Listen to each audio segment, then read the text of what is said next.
Good afternoon, CFM. Welcome to another week of training. We're gonna kick today off with some back squats and interval work. Let's begin with a single 600-meter jog. When you come back 2 rounds through, a little down and back. On the way down, I want you to do a nice long lunge and rotate.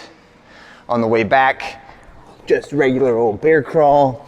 After you finish that, grab our PVC pipe. Actually, you can go to the ground first. We'll do Russian twists. So when we do our Russian twist, unweighted today, just try to get your elbow to touch your opposite thigh every time.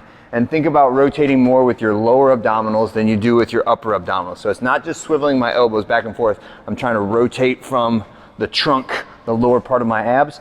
And then grab your PVC pipe. We're gonna do overhead squats with a pass through at the bottom. So start in that good overhead position, sit all the way down to the bottom of the squat, pass through to the rear, pass through to the shins, set it in the middle, and stand.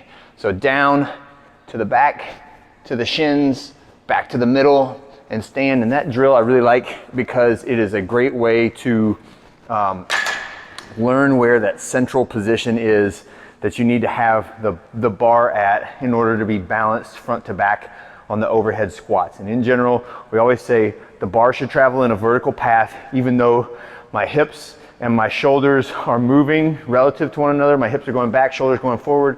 That means my hands have to rotate also to keep that bar right over the center of my shoelaces at all times, right? And that's our warm up. And we're gonna go into our back squat with 2 supersets. The back squats are it's the first cycle of 3 cycles. So when we go down to a single today, so we're gonna go 5, 4, 3, 2, 1. Do not feel like you have to go to a 1 rep max. We're just doing a heavy single just so your body experiences some load. Preferably above 90% would be the goal for today. And I have a 98% written on there. And I just mean like backed off a little bit from the most that you could possibly do. And that will be the great training effect for today. 2 other elements in our superset today, and we're only gonna superset the first 3 rounds, okay? So the 5, the 4, and the 3. We're gonna do band face pulls, so pulling that band towards your face. Working on specifically not segmenting this movement. Don't make it like a pull, stop, twist, stop, down, stop, out, stop. Make it one smooth pull from the arms extended to over the top of my head, okay?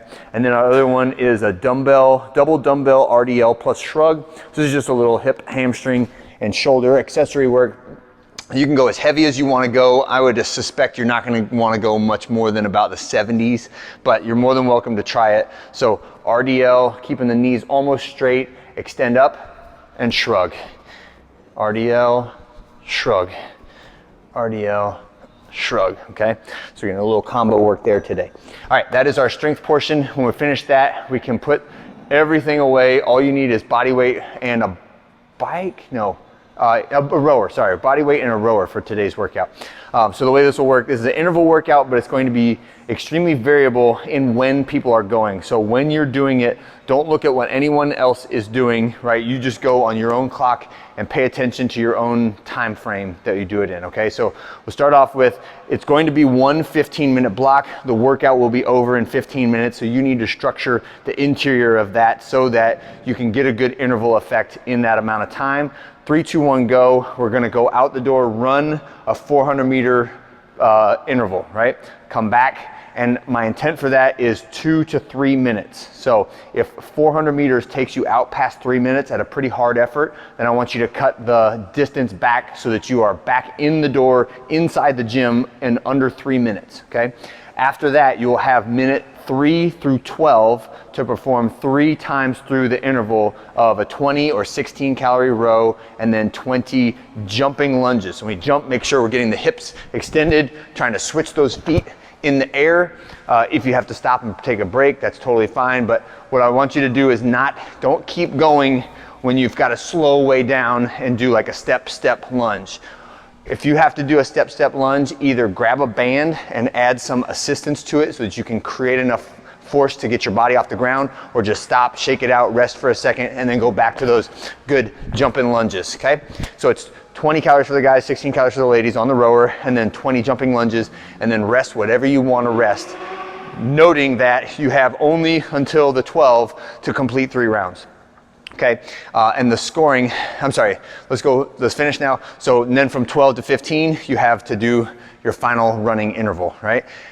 The scoring on this one will be 3 sets, 3 times of the amount of time it takes you to do each of those 20 16-calorie rows and 20 jumping lunges. So I will keep a stopwatch on myself, right? And then I'm watching to make sure, like, if I have 3 rounds to do and it takes me approximately like 2 minutes to do a round, then I'm gonna get about a minute rest. If it takes me 2 minutes and 45 seconds to do a round, then I might not get done with all 3 of them in time. But any way you slice it, at the 12-minute mark or sooner, you gotta be running out the door to get your last run in. So stage this, structure it so that you know you can get the round and the rest in under 3 minutes.